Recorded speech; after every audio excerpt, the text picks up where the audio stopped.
Hi. Thank you for attending today's reading. Let's begin. Almost killed 3 people. Then someone else did. I was driving in the middle lane on a highway at around 100 km/h. And I see that far ahead there's these 3 assholes who are riding on one motorcycle and they're lifting up their motorcycle over the sideline coming from a farm, and then they go ahead across the road to get to the other side. I slammed the brakes with all the power I had and stopped inches away from mowing 'em down. I roll down my window and shout, "You motherfuckers will die like this," and as I say it they move ahead to the fast lane and a car crashes right into them. Bam, there's blood everywhere. One guy falls down right by my door and I get out, help him stand up. And he smelt like a fucking brewery. As I help him stand straight I see there's blood on my windshield, but this lucky fellow is unscathed. I turn to the road and there's literal brains scrambled on the road. One guy is missing half his head, other has bones coming out of his right arm and right leg. And as I process this accident, some random onlooker comes about and snatches my car keys saying he'll call the police. I say I didn't, them that car did. The car that hit him is now nowhere to be seen because hey, it's hit and run, not hit and face the consequences. So I drag him to the front of my car and ask him does to have a look at my car and tell me if it looks I hit them. He apologizes, gives me the keys. I fuck off from there. Hours later cops show up, tell me the guy has been arrested. Take my statement and that's the end of this story. Since it's India it'll take years for the trial to begin and I'm supposed to testify in court as to what happened. End of story. Next story. The moment I realized how full of himself my dad was. I was in Seattle visiting and I was 16 or 17 at the time. I was on the basketball team at the time and was in good shape. Not saying I looked like Zac Efron or anything. Just was in shape from basketball. I've always been tall and was already 6'3" by then, and I've always looked older than my age, which more recently has come to be a bad thing. Anyways, there I am walking down the street in downtown Seattle with just my dad. My dad is a few inches shorter than me and was over 300 pounds at the time. No, he wasn't buff. He was just fat at the time. One of those booze buses drives by full of drunk college girls. They drove by and one yells, "Take your shirt off," at us. I shit you not, my dad turns and looks at me and says, "Did you hear those girls? They wanted me to take my shirt off." With a huge grin on his face. He got extremely upset and defensive when I suggested that they were actually talking to me and actually threatened to ground me or some shit I don't remember, and was like, "Why would they be talking to you?" But yeah. That was the day I realized how highly my dad thinks of himself. Asshole. End of story. Next story. I love to watch my husband sleep. Okay. So I guess this sounds a bit strange. But I genuinely love to watch my husband sleep. He is an EMT and works 12 to 16 hours shifts. So most nights he comes home so exhausted that he barely gets his boots off before he's asleep. When he is asleep, it just reminds me of the depth of our love in so many little ways. He has a tendency to toss and turn lately. But he always reaches out towards me, ready to have his arm around me.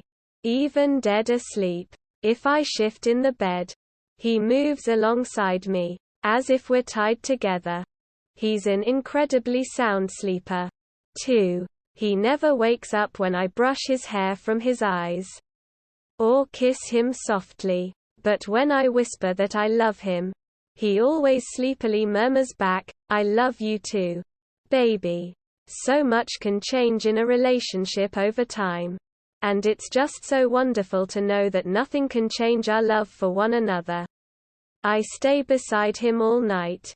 The familiar rhythm of his quiet snores seemed to be the only peace that I know now. Every morning when he wakes up, it always startles me just a bit. In the first few sleepy moments, we just smile at each other, holding on to the warmth of each other's presence for a moment longer. Then he gets up and dressed, ready for another long day. And he kisses his fingers and reaches down to place the kiss on the cool glass of our wedding photo. And says, "I love you, baby," his voice so warm and sad. We only had 5 years together before the cancer separated us. But I know our love is what keeps me here. I love to watch my husband sleep. End of story. Next story. I've lost nearly all of my friends to something I didn't do. So recently, Thanksgiving to be exact, I had texted a group chat with all of my friends in it to tell them Happy Thanksgiving. About an hour later I check my phone and one of them mentions something about me taking pictures. And that's what I do now. I ask what they mean and some of them are like, "Yeah, I know, right?" to the friend. I assume they think I'm taking pictures of them and try to assure them I am in fact not taking pictures of them. They say that is the biggest lie that they have ever seen me say. They bring up dozens of coincidences and, ironically, a video of me with my phone pointing in one of their general direction. I'm adamant that I don't take pictures of them and try to explain every situation with what that probably was. They bring up a day I don't remember. I let them know that. They believe I am BSing. They say I took a picture with flash on of a friend in volleyball. I ask if it was before or after I had my braces on. At this point in the argument I have 1 out of like 10 people willing to give me a chance to explain myself. I say if it was after I got my braces on then I very well could have been checking those.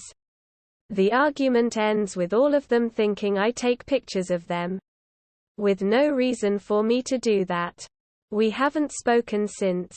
Earlier today I tagged one of them instinctively in a TikTok not thinking about it. I check my Snapchat later to see a text from my best friend of the group. I open it. And she said, "Don't tag me in TikToks. We aren't friends. This is someone I really genuinely care about. Someone I'd die for. Now all I want to do is die.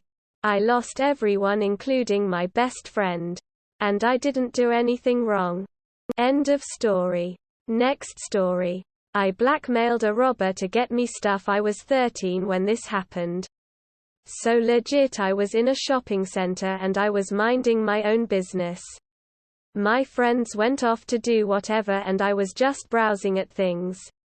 All of a sudden this dude with a leather jacket and a goatee moves very suddenly at items at a shelf. I didn't take notice until I realizes he had a kinda satchel, man purse. Now at first I was like, maybe he's just putting it into his bag to hold to go to the till and buy. Don't jump to conclusions, and he just waltz out there and I'm like, wtav, why's there no alarm or whatever. So I follow him into a bookshop. And I see him stuff like 3 books in his bag and in a leather jacket pocket. And this very moment he sees me and thinks he is food. He comes over to me and says, "Don't you say a fooing word." Now me having this never happened, I hadn't a clue WTF to do, say or react. And that's when it hit me. I had so much leverage. I could do what I want. So I say, "You are gonna get me anything I want. Or else I'll sing like Johnny Cash," and still to this day I can't believe I said that. Bear in mind we are still in a bookstore. So picked the popular, expensive ones that I could read and resell. There were some kind of DIY sets of war and stuff and school supplies. So in total this is around what I got. 2 or 3 books. 2 sets. This MF sets were pretty expensive. A school bag and some comics. We exited the shop and alarms went off in this one. So a fella comes over and looks at the stuff we bought and the receipt. He says yeah, head away, probably just a fault. We exit and it goes off and your man just waves us off cause he thinks the senses are gone loopy. Now we start walking and I'm just looking at the stuff I have and like in my head I'm just, OMFGI. Can't believe this happened, and when I turn around to the robber he was gone. Not vanished out of thin air. I turned around and I saw his leather jacket *** walking away from the direction I was heading. I didn't go after him because there was no point, so I went after my friends. Looky into more shops and went home. Now how TF did I play this off? To my family and friends. Who I really wish aren't reading this. I just said there was a competition and I won. And it was that easy. I sold the school bag and the DIY sets. But I kept the rest. And that's it. That's how I blackmailed a robber. I will never forget that. Ever. End of story. That is all for today. If you want to support my automated channel, feel free to drop a like and subscribe. See you tomorrow.